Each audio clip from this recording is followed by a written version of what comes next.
हामी फोटोसप सिक्दिराखेकै छौँ होइन र फोटोसप सिक्दै गर्दाखेरि आज चाहिँ हामी फोटोसपमा चाहिँ स्याडो कसरी क्रिएट गर्ने भनेर सिकेको है छाया अब कुनै पनि अब्जेक्टको फोटोको होइन हामी छाया कसरी बनाउने आज हामी यस भिडियोमा सिक्नेछौँ र भिडियो त फर्म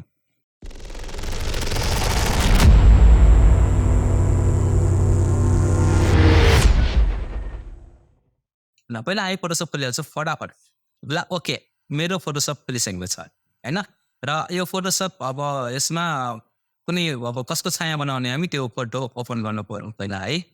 म यो फोटो लिँदैछु ओके यो फोटो छ र यो फोटो हाम्रो बुकको पेज नम्बर 150मा छ र हामी यसको स्याडो क्रिएट गर्न सिक्दैछौँ आज हामी र अब स्याडो क्रिएट गर्नको लागि हामी पहिला यो फोटोलाई चाहिँ सेलेक्सन गर्नुपर्ने हुन्छ त्यसलाई हामी सेलेक्ट गर्छौँ अनि होला स्याडो बनाउनु सकिन्छ है म क्विक सेलेक्सन टुल युज गरेर यसलाई सेलेक्ट गर्दैछु यसरी त्यो पुरै जति पनि यो छ यो अब फर्निचरहरू सबै सेलेक्ट गर्नुभयो यसमा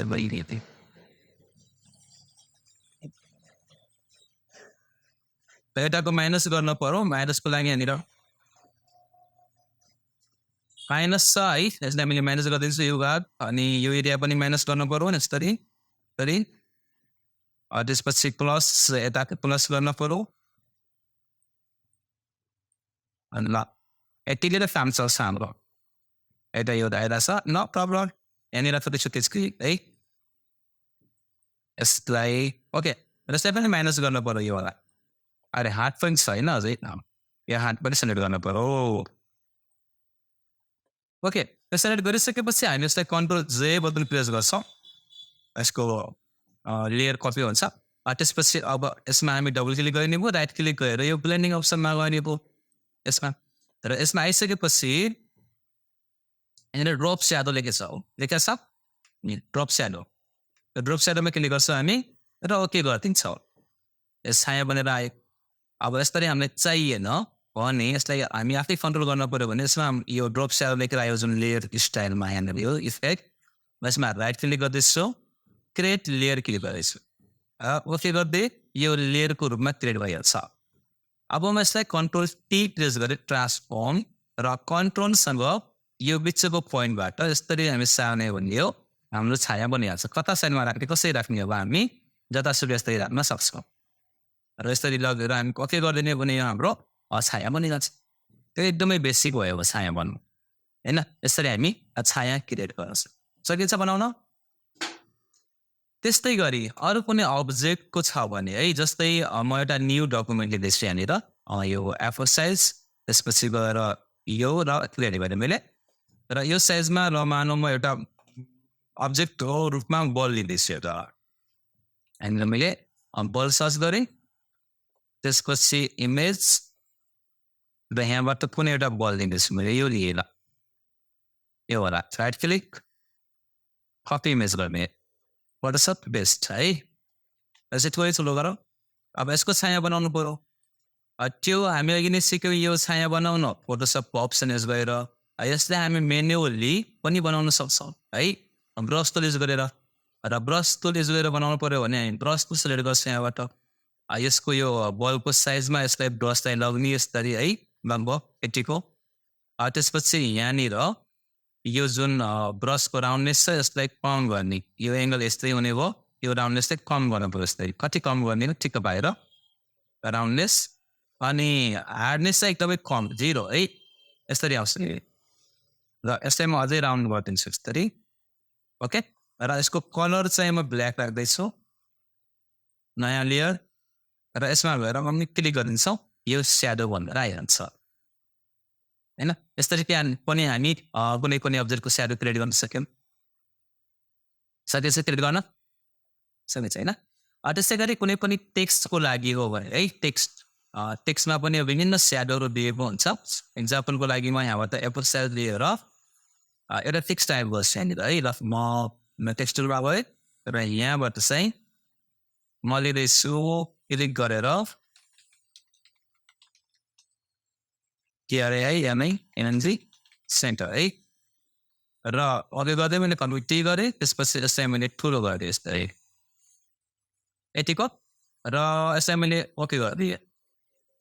अब विभिन्न हामी ब्यानरहरूमा पसलका बोर्डहरूमा चाहिँ एउटा इफेक्ट देख्न सक्छ यहाँनिर तल मात्रै स्याडो भयो हैन तल मात्रै स्याडो भएको हुन्छ त्यस्तो बनाउनु पर्यो भने एउटा तरिका भनेको हामीले है यस्तै कन्ट्रोल जे गएर मैले चाहिँ 3टा बनाएँ सबभन्दा माथिको यो मेरो रातोवाला सबभन्दा माथिको मैले बन्द गरिदिएँ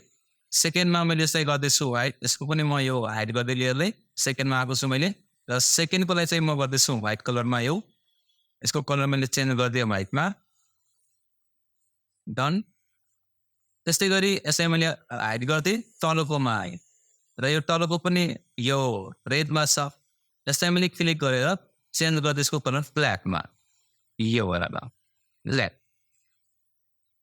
र यति भइसकेपछि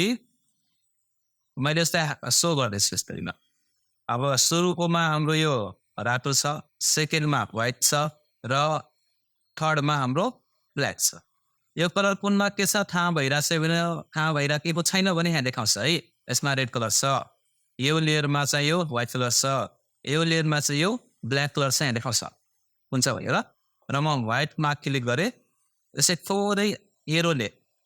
थोरै डाउन गर्दैछु म कलर यस्तै साइड डाउन हेरेको है त्यसपछि अब ब्ल्याकमा आएँ म यसलाई फेरि म एरोले तल सारेँ यस्तरी राम्रो यहाँनिर छाया भनेको यस्तरी आइहाल्छ भन्नुको मतलब जुन यो व्हाइट छ अब धेरै तल आएको छ म व्हाइटमा गएर चाहिँ यस्तै माथि सार्दियो भने यो यस्तरी कम गर्न पनि पाइयो यस्तै होइन यो व्हाइटवाला फिक्स हो क्या अनि यो ब्ल्याकवाला टेक्स्ट अब कति यहाँनिर सो गराउने हामी यस्तै राख्न सकिने कति राख्ने अथवा यस्तै राख्ने कि अब यस्तै साइडमा राख्ने कि होइन जस्तै पनि हामी यो राख्न सक्छौँ र यस्तै देख्न थाल्छ ड्रममा यस्तै सेन्टरमै राख्दैछु कतिपय ठाउँमा हामी यस्तो पनि देख्न सक्छौँ कस्तो भनेपछि थोरै म यसरी यता सार्यो है यसरी गराएर यो माथि पनि हेरेछ नि ब्ल्याक राम्रो तर माथि हुँदैन तल मात्र यति मात्रै हुन्छ यति मात्रै हो यति मात्रै हामी यो ब्ल्याक गर्दा पऱ्यो भने पनि ब्ल्याकमा आएर यसलाई अलसँग मास गरिदिन्छौँ हामी मास हुन्छ यो त्यसपछि अब ब्रस टुल लिएर यहाँबाट ब्रस यो राउन्डनेसमा ढिलो गरिदिएको है अब हो है र यसको हार्डनेस चाहिँ म थोरै अगाडि बढाउँदैछु यतिको लगभग 66 अनि यहाँ ब्ल्याक छ भने यहाँनिर व्हाइट कलर हुनु पऱ्यो हाम्रो ब्रस टुल र यसको साइज थोरै सानो गरेर अब मैले ज्यादा ब्रस गरेँ त्यहाँ मात्रै ब्ल्याक कलर देखिन्छ जस्तै वाट ह्यापन ब्रस टुल सुरु छ नि यहाँ ब्ल्याक कलर छ त्यही भएर है यहाँ व्हाइट कलर हुनु पऱ्यो अनि हामी यसरी यो ब्रस गऱ्यो भने चाहिँ यो जहाँ ब्रस गर्छ हामी त्यहाँ मात्रै यो देखिन्छ अन्त देखिँदैन यसरी कति एरियामा चाहियो यो हामीलाई यस्तो यसरी हामी यसरी ब्रस गर्न सक्छ यस्तो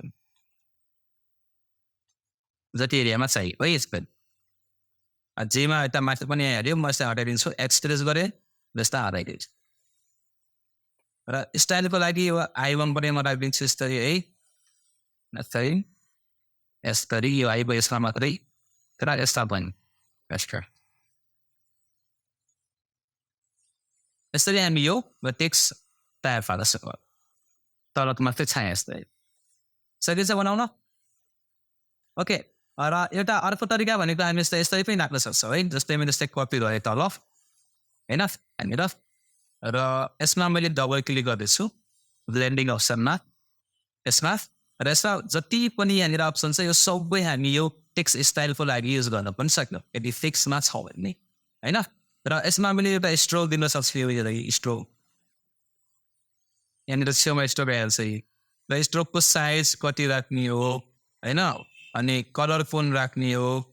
इनसाइड राख्ने कि आउटसाइड सबै हामी यो युज गर्न सक्छौँ यसलाई स्ट्रोक भयो त्यस्तै गरी यहाँनिर हामी अर्को भनेको यो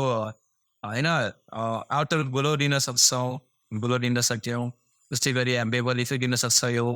फन्टुर छ यहाँनिर फन्टुर दिन सक्छौँ यो कस्तै राख्ने भनेर थुप्रै अप्सनहरू दिएको छ नि होइन यस्तै राख्ने कि यस्तै राख्ने कि यस्तै राख्ने कि थुप्रै अप्सनहरू छ यो टेक्स्ट इफेक्टको लागि यस्तो कति गरेपछि यो यसमा अप्लाई भइहाल्छ ओके यो गएर इम्प्लिमेन्ट गर्ने ट्राई गर्ने छेडछाड गर्ने खेल्ने योसँग नयाँ कुरा सिकिँदै जान्छ होइन अब सबै कुरा डिटेलमा भन्दै जाने हो भने अब सकिँदैन यहीँदैन यति धेरै कुराहरू छ यहाँनिर आजको लागि चाहिँ हामी बस एउटा यो स्याडो बनाउन जाने यसरी यो स्याडो यसरी राख्न जाने त्यसपछि गएर यसरी स्याडो बनाउन जाने र टेक्स्टमा पनि यसरी स्याडो राख्न जाने आज है ओके आजको राउन्ड यति हो किप वाचिङ थ्याङ्क यू